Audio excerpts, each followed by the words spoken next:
This short clip shows different configurations for DC motors.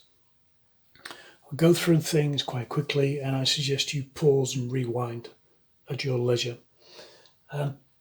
So first of all, a shunt motor. Shunt is a word that means in parallel with in electrical work. So this is a DC supply, and for a shunt motor we're going to have a field winding,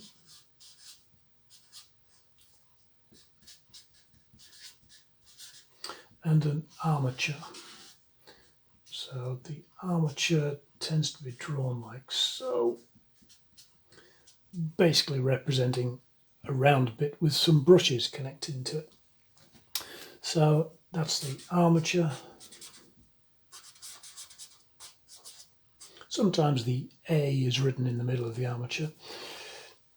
So just before I go any further, this uses a field coil, so a coil of wire to create the magnetic field. It could be a permanent magnet, but permanent magnet motors are beyond the scope of this course, so we'll stick with this for now. A couple of things to note about the shunt motor. The speed of the motor is inversely proportional to the flux in the air gap. What the hell does that mean? In your handouts you'll find this image, and here we have the poles, the pole pieces, and in the middle we have the armature. This is the central circular bit, and the gap between the two, which must exist, otherwise they would be catching on each other. The gap between the two in here, so the gap in there, and in there, it's called the air gap. And a very strange thing happens with the shunt motor. If you weaken the field, the motor goes faster. So if we make the field stronger, the motor will slow down.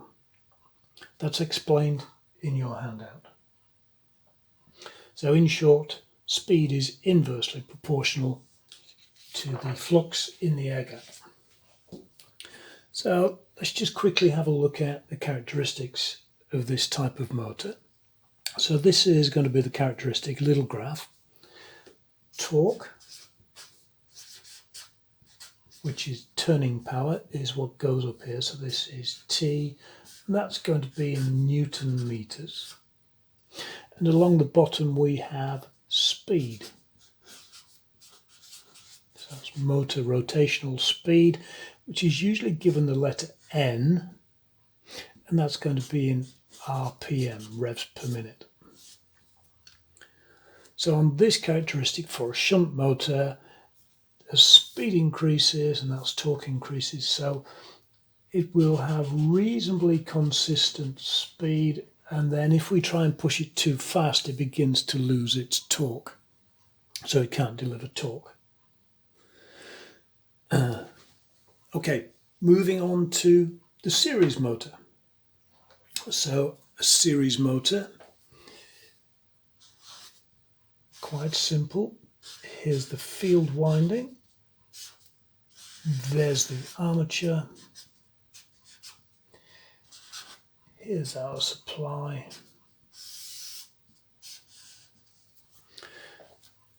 and that's it. So in this one, the field coil is in series with the armature. I'll write an A in there for armature. Let's quickly have a look at the performance characteristic. This is torque, this is speed, and this is unusual. And this does something like that. It starts with very high torque, and as we speed the motor up, it loses its ability to deliver torque. So at low speeds, which is what this is showing, the torque is very high. So that's good for moving very heavy loads. Okay, so let's move on to the next one.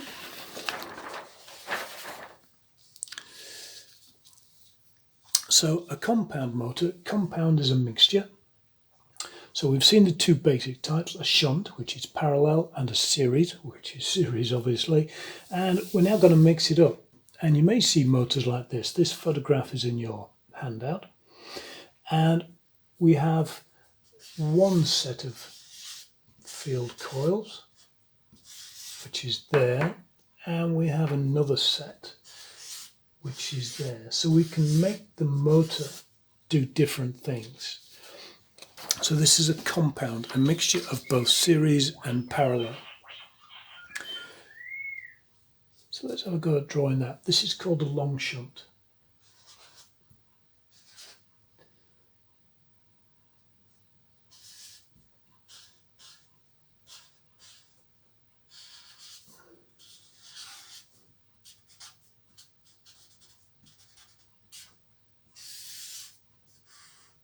At the moment we have a series field,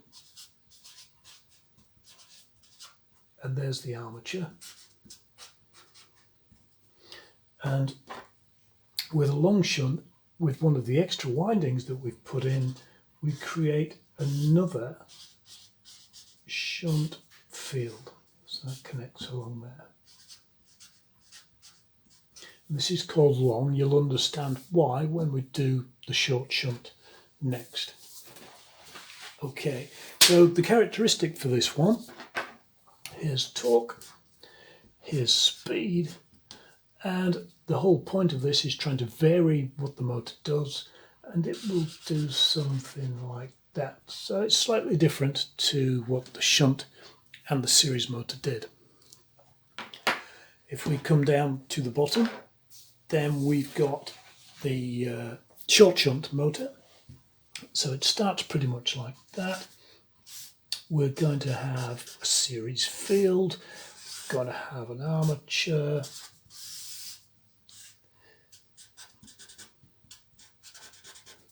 so armature, series. This is called a short shunt, and it still uses a shunt field, but this is only in parallel with the armature now. So there's a long shunt and a short shunt. Hopefully you can see the difference. So this will produce a slightly different torque speed characteristic, and it will slowly go down and level a little. Okay, so that's gone through the basics.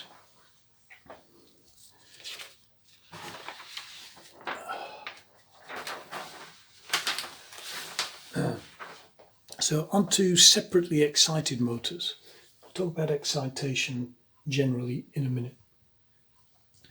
So with a separately excited motor, we have one power supply for the field, and we have a totally separate power supply for the armature.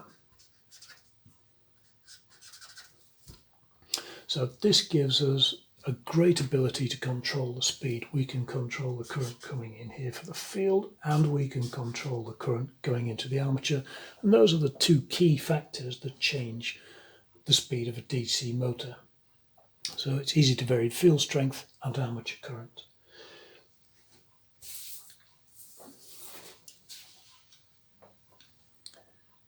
Okay, a couple of bits to summarise. We started with the shunt motor.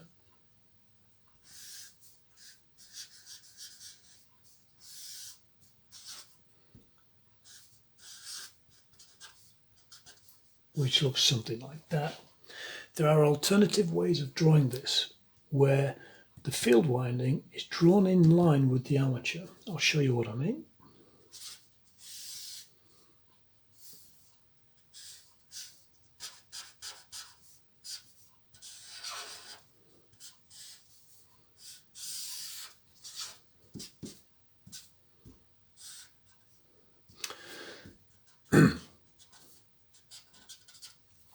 So in this instance, electrically it's identical to that. That's my simple diagram, but it is often drawn so that the field winding is drawn on the center line with the armature.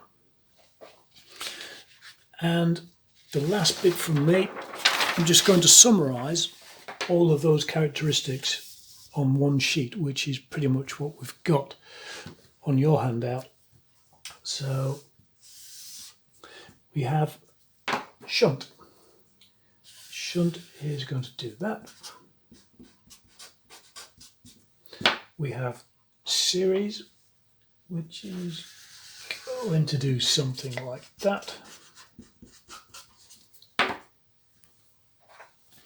We then have a long shunt that does something like that.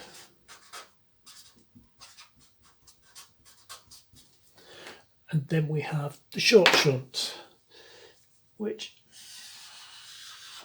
does something like that.